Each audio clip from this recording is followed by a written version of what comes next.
¿Te has dado cuenta que muchas veces nosotros respondemos preguntas en automático? Dependiendo en el lugar donde nos encontremos y el tipo de pregunta, la respuesta surge de forma automática y no reflexionamos en la respuesta, ni siquiera en la pregunta. Un ejemplo claro es cuando nos preguntan ¿cómo estás? Por lo general nuestra respuesta va a ser bien, aunque no nos encontremos tan bien. Entonces hay que tener presente que estas preguntas son muy comunes y también varían según el entorno. Si estamos en la iglesia y alguien nos pregunta, ¿tú crees en la palabra de Dios? ¿Tú crees en la Biblia? Nuestra respuesta automática va a ser sí. O si nos preguntan, ¿amas al Señor? Muchas personas responderán que sí, porque es la respuesta automática según el entorno. Si esta pregunta se le hicieran a un joven en la universidad, a una persona en el trabajo o en otro ambiente, en una discoteca, en la calle, peleando, jugando fútbol, imaginémonos que nos hicieran esa misma pregunta cuando estamos intentando hacer algo malo. Ahora, ¿por qué es importante las respuestas? Bueno, la Biblia nos muestra que lo que decimos y lo que hablamos, es decir, nuestras palabras, son muy importantes. Y no porque tengan un poder, porque las palabras que tienen poder no son las nuestras. La palabra que tiene poder es la palabra que sale de la boca del Señor. Pero las palabras que nosotros decimos son muy, muy importantes. Vayamos primeramente a Proverbios, capítulo 15, versículo 28.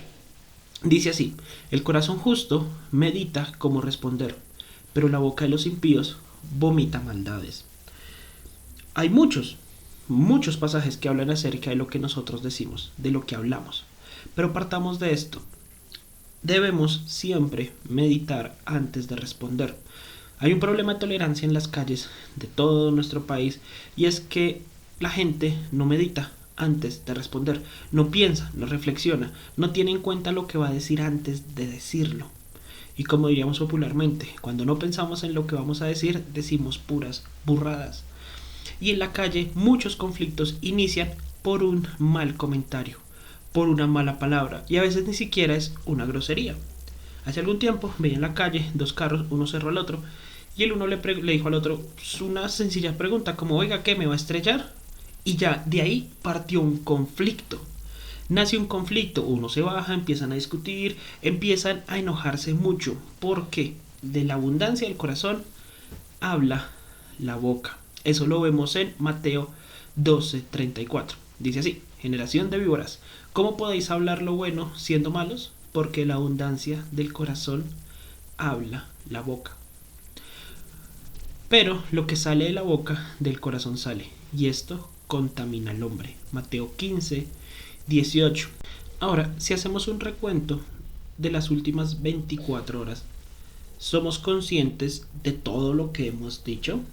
¿Somos responsables de cada palabra que ha salido de nuestra boca en la última semana, en el último mes?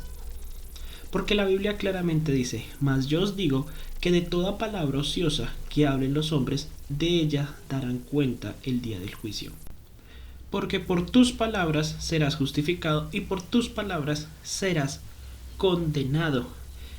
Es decir, y algo importante aquí dice que toda palabra ociosa, todas las palabras que nosotros decimos fuera de contexto, fuera de tiempo, fuera de lugar, todas las palabras que nosotros decimos en conversaciones con nuestros amigos, en mensajes de WhatsApp, que enviamos en Facebook, que publicamos en Twitter, todas estas palabras ociosas que no tienen ningún propósito y que la mayoría se inclinan al pecado, de ellas daremos cuentas en el día del juicio.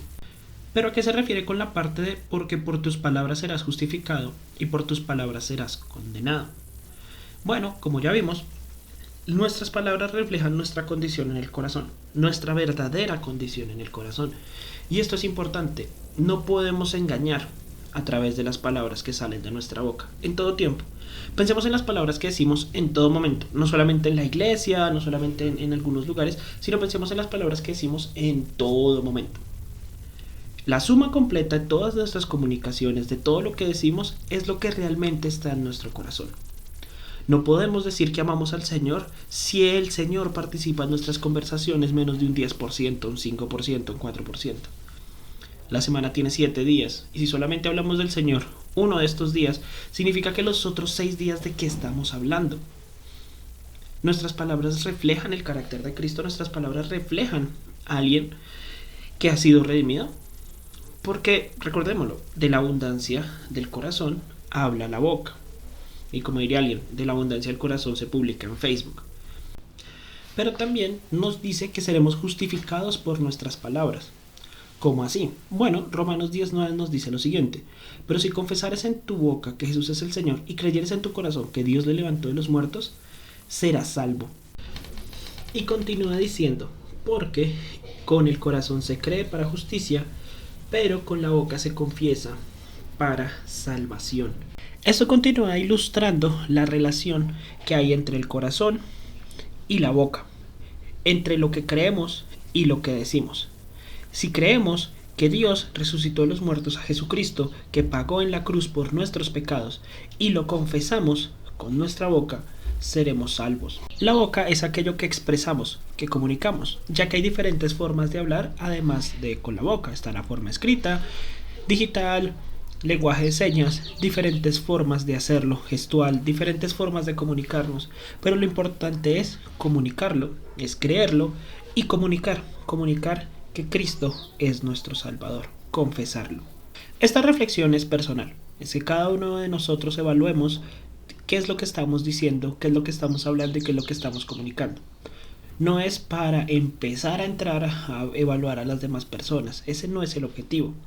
El objetivo es que podamos recordar que Efesios 4:29 dice: ninguna palabra corrompida salga de vuestra boca, sino la que sea buena para la necesaria edificación, a fin de dar gracia a los oyentes. De esta forma, regresamos al primer pasaje que mencionaba, y es: el corazón del justo medita cómo responder, pero la boca de los impíos vomita maldades. Proverbios 15:28. Pensemos antes de responder y seamos creativos también a la hora de preguntar, para que nuestras preguntas lleven a la reflexión, para evitar las respuestas automáticas, las respuestas programadas, y que nosotros también lo hagamos de esta forma. Cuando tenemos un problema en la calle, ¿cómo responderemos? ¿Será necesario hablar? También hay un pasaje interesante en Proverbios 17:27. El que ahorra sus palabras tiene sabiduría. De espíritu prudente es el hombre entendido. Ahorrar palabras. Parte también de la justicia es no tener que hablar de más. Muchas veces pasaremos por sabios solamente al guardar silencio. Y que cuando abramos la boca sea para dar gracia a los oyentes. No para promover el pecado, no para hablar de política, no para hablar de la situación del país, o rajar de nuestros gobernantes, o rajar de nuestros pastores, o rajar de nuestra iglesia, de nuestros hermanos, o de... Bueno, para que no conozca la jerga, rajar es hablar mal de las personas. Que no hablemos mal de los demás, que reflejemos la gracia de Cristo que está en nuestros corazones. Ahora, si hacemos una autoevaluación y resulta que en nuestras comunicaciones, lo que hablamos, lo que escribimos en las últimas 24 horas o en las últimas semanas son cosas horribles y no nos habíamos sentido mal por ellas sino hasta ahora, evaluemos nuestra relación con el Señor. Tal vez seamos simpatizantes y no creyentes verdaderos.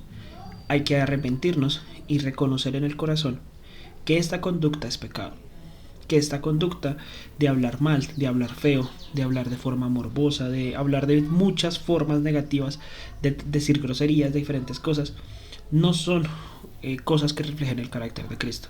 El creyente tiende a reflejar el carácter de Cristo. No por el contrario, si no somos hijos de Dios, podemos aparentarlo, pero al hacer este tipo de autoevaluaciones podemos comprobar si hemos o no creído de verdad. El creyente de verdad, el creyente verdadero, es aquel que puede dar su vida por Cristo, que puede dar sus palabras por Cristo, que puede dar su conducta por Cristo, para que el reino de los cielos sea extendido.